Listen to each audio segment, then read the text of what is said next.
जय हिंद दोस्तों, आप सभी का स्वागत है हमारे YouTube channel credible classes online tech में।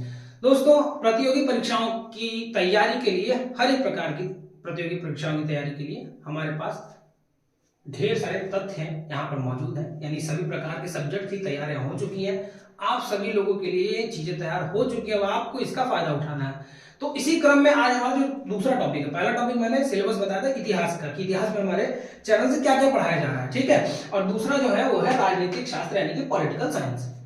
दोस्तों, पॉलिटिकल साइंस होता क्या है? पॉलिटी का मतलब क्या है? राजनीति, है ना। आप सबको पता है भारत शुरुआत में अंग्रेजों के आक्रमण और प्रभाव से पहले क्या था? वो राजतंत्र था, है ना। राजतंत्र से हम लोग क्या है? लोकतंत्र आए। जब लोकतंत्र में हम लोग आए तो हम लोगों की चीजें बदली, है ना, कुछ नियम बने, कानून बने, तो उसी को हमको पढ़ना राजनीति शास्त्र में। हालांकि राजा महाराजाओं के समय भी ये चीजें होती थी, है ना। सबके अपने अपने मंत्री परिषदें होती थी, जिसमें अलग अलग मंत्री, कोई वित्त मंत्री होता था, है ना, कोई राज्यों का मंत्री होता था, ठीक है। कोई अगर बात की जाए तो होम मिनिस्टर होता था ना, गृह मंत्री, घर का मतलब राज्य में चीजों को कौन देख रहा है, इन सभी चीजों के लिए होता था। उसी चीज को हम लोग यहाँ पे पढ़ते हैं, जिसका नाम है राजनीति शास्त्र। जब आप राजनीति शास्त्र को देखते हैं तो सबसे पहले आपको ध्यान में आता है हमारे देश का संविधान। जी हाँ दोस्तों, कॉन्स्टिट्यूशन। तो कॉन्स्टिट्यूशन को हम लोगों को पढ़ने के लिए उसके अंदर क्या क्या चीजें हैं जो महत्वपूर्ण है और आपके परीक्षा से संबंधित क्या है ना, उनके बारे में यहाँ पर हम लोग डिस्कशन करेंगे। उसका नाम है राजनीति शास्त्र। भैया सिलेबस हम लोग यहाँ पे देख लेते हैं। आइए सबसे पहला टॉपिक देखते हैं कि हमको क्या पढ़ना है इसमें। तो कॉपी और पेन लेकर सभी बच्चे बैठ जाएंगे। जो हमारा पहला टॉपिक उसका नाम है ऐतिहासिक पृष्ठभूमि यानी कि हिस्टोरिकल बैकग्राउंड। हिस्टोरिकल बैकग्राउंड के अंतर्गत हम लोग क्या पढ़ेंगे? तो हम लोग पढ़ेंगे कि ऐतिहासिक पृष्ठभूमि। तो ऐतिहासिक पृष्ठभूमि वाली क्या होगी राजनीति की? तो ये होगी कि जब अंग्रेज भारत में आए थे तो उन्होंने कुछ नियम कायदे इत्यादि बनाए थे। उन्होंने हमारे यहाँ पर भी संसद बना दिया था, हालांकि उनके पहले से ही था। उन्होंने जहां जहां पर प्रभाव किया वहां अपने अपने सत्ताएं बैठाई, तो यहाँ संसद का उन्होंने भी निर्माण कर दिया था। तो उन चीजों के तहत यहाँ पर जितनी भी प्रकार की सुधारें हुई अंग्रेजों के नजरिए से, जो वो करते थे, जैसे आपने पार्लियामेंट सुधार सुना होगा, है ना, आपने रेगुलेटिंग एक्ट सुना होगा, ठीक है, आपने पिट्स इंडिया एक्ट सुना होगा। ये सभी चीजों की जानकारी हमको ऐतिहासिक पृष्ठभूमि में। दूसरा टॉपिक हमारा क्या है दोस्तों? जी हाँ, संविधान का निर्माण। अब अंग्रेज चले जा चुके हैं, भारत आजाद हो चुका है, और मेकिंग ऑफ द कॉन्स्टिट्यूशन। अब हम लोग को चाहिए संविधान अपना, और संविधान हमको ये लाला लाजपत राय ने कहा था ना कि अब संविधान को अपना चाहिए। और गांधी जी ने कहा था कि अगर भारतीयों का संविधान है तो भारतीयों के द्वारा ही बनाया जाना चाहिए। तो आप सबको पता है कि दिसंबर 1946 में मीटिंग होती है ना।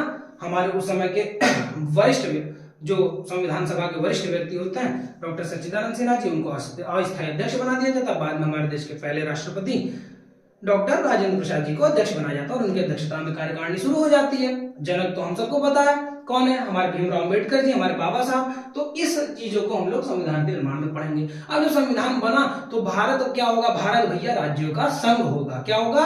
राज्यों का संघ होगा। यूनियन ऑफ द स्टेट्स होगा, यानी संघ एवं इसका क्षेत्र हम लोग इसमें पढ़ेंगे। उसके अंतर्गत बहुत सारी चीजें, जैसे हमारी सिटीजनशिप हो गई, हमारे फंडामेंटल राइट्स हो गए, हमारे डीपीएसपी हो गया, है ना, डायरेक्ट प्रिंसिपल ऑफ स्टेट।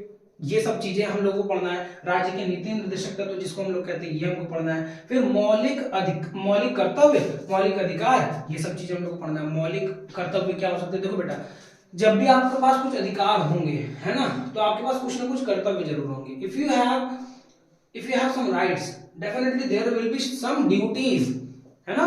जैसे स्कूल में टीचर को राइट है, क्या राइट है? पढ़ाने का अधिकार है ना। बच्चा नहीं पढ़ा सकता, हालांकि पढ़ाना चाहिए बच्चे को भी।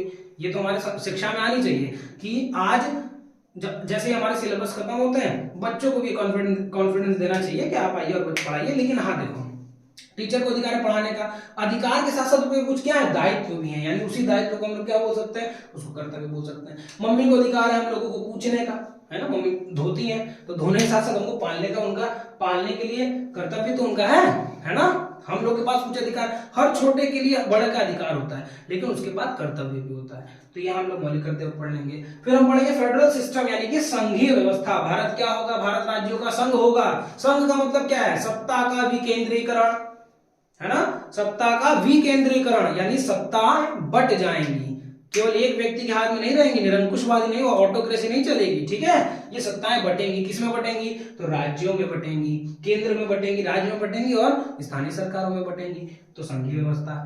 नेक्स्ट हमारा संघ की कार्यकारिणी। अब ये संघ की कार्यकारिणी क्या है, तो भाई अगर सेंट्रल गवर्नमेंट होगी तो उसके कुछ क्या होंगे, पदाधिकारी होंगे, है ना। प्रधानमंत्री होगा, राष्ट्रपति, हमारे यहाँ का महामहिम जो पहला नागरिक है राष्ट्रपति होगा, उपराष्ट्रपति होंगे, है ना, माफ कीजिएगा राष्ट्रपति होंगे। फ्लो में वो शब्द निकल गया, जबकि वो हमारे सबसे पहले व्यक्ति हैं, तो हम सब आदर से ही उनके लिए बात करेंगे, है ना। उसके बाद हम लोग बात करेंगे संसदीय व्यवस्था की, यानी पार्लियामेंट्री सिस्टम। तो लोकसभा, राज्यसभा, राष्ट्रपति, आप सबको पता है संसद के 3 अंग, इसके विषय में बात करेंगे। देन हम लोग जुडिशरी पे बात करेंगे, बहुत इंपॉर्टेंट टॉपिक है ना। 3 चीजें हम लोग बहुत इंपॉर्टेंट है, विधायिका, कार्यपालिका और न्यायपालिका। तो जुडिशरी के बारे में हम लोग बात करेंगे यहाँ पर। और उसके बाद हमारा 12वां टॉपिक है स्टेट के एग्जीक्यूटिव। जैसे हमारे संघ का कार्यकारिणी है, वैसे स्टेट का भी है ना। सबसे ऊपर राज्यपाल होगा, उपराज्यपाल होगा, फिर मुख्यमंत्री आएंगे, उनकी मंत्री परिषद होगी, तो अनेक चीजें इसमें हम लोग पढ़ेंगे। ठीक, आगे बढ़ते हैं। आगे हम लोग क्या पढ़ेंगे, केंद्र शासित प्रदेश यानी यूनियन टेरिटरीज। आप सबको पता 8 यूनियन टेरिटरीज है ना। जम्मू कश्मीर को हटा दिया गया, उससे संबंधित जितने भी करंट अफेयर्स हैं, जितने भी करंट अफेयर्स है वो भी इसमें आपको पढ़ाया जाएगा। ठीक है, रटी रटाई चीजें नहीं दी जाएंगी। उसके बाद पंचायती राज व्यवस्था है ना, 1992 पंचायती राज व्यवस्था, उसके बारे में चर्चा होगी। देन म्युनिसिपैलिटीज, नगर पालिकाएं, है ना। अगर आप देखेंगे पंचायती राज होगा गांव में, तो नगर पालिकाएं शहरों में होती हैं, तो उसके बारे में चर्चा होगी। देन हमारा इलेक्शन कमीशन है ना। अभी देखिए हाल ही में एक नया प्रस्ताव आया है ना कि माफ कीजिएगा, हाल ही में एक नया प्रस्ताव आ गया है केंद्र सरकार की तरफ से। आप सब लोगों ने पढ़ा होगा कि नहीं पढ़ा होगा। अब पहले हुआ क्या करता था, पहले ये होता था कि निर्वाचन आयोग का जो अधिकारी है, प्रमुख निर्वाचन आयोग, इसको बनाना है। तो इस बात पे जब चर्चा होती थी तो ये होता था कि एक जो होगा वो राज्य का कोई भी एक व्यक्ति होगा, माफ कीजिएगा केंद्र के एक कोई व्यक्ति होंगे, है ना, कोई भी मंत्री जो जिस पे चर्चा करेगा कि कौन बनेगा। दूसरा विपक्ष से कोई एक व्यक्ति होता था, विपक्ष का नेता होता था, और तीसरा सुप्रीम कोर्ट का के मुख्य न्यायाधीश जी होते थे। लेकिन अब क्या किया जा रहा है, अब ये कहा जा रहा है कि नहीं, सुप्रीम कोर्ट के मुख्य न्यायाधीश जी को नहीं, उसमें किसी और को क्या, केंद्र से किसी को, किसी एक मंत्री को उठाना पड़ रहा है। अब प्रधानमंत्री, फिर केंद्र का एक मंत्री और सामने विपक्ष का एक मंत्री, तो पड़ रहा तो इधर ही केंद्र का ही भारी हो गया ना, अगर हम बात करें तो यहाँ पर ये चीजें बहुत सारी, ये सब आपको इसमें बताया जाएगा। ठीक है, उसको बड़ा नहीं करते वीडियो को, हम आगे बढ़ते हैं। निर्वाचन आयोग की बात करें तो कौन मुख्य निर्वाचन आयोग होता है, कितने निर्वाचन आयोग जो हमारे होते हैं, निर्वाचन आयुक्त, माफ कीजिएगा निर्वाचन आयुक्त हमारे एक प्रमुख होते हैं और उनके कुछ सदस्य होते हैं, तो उसके विषय में आपको बताया जाएगा। फिर हम लोग SC ST यानी अनुसूचित जाति और जनजाति पे चर्चा करेंगे, यानी ST SC से संबंधित विभिन्न प्रकार के जो एक्ट्स आए हैं उनके विषय पे चर्चा करेंगे। देन आपका लास्ट हमारा टॉपिक होगा the relation between central and state government, यानी कि केंद्र तथा राज्य सरकार में संबंध। आप सबको पता है ना, हमारे देश में कुछ चीजों को बांटा गया है, संघ सूची है ना, और उसके बाद राज्य सूची और फिर संवर्ती सूची है। इनके विषय में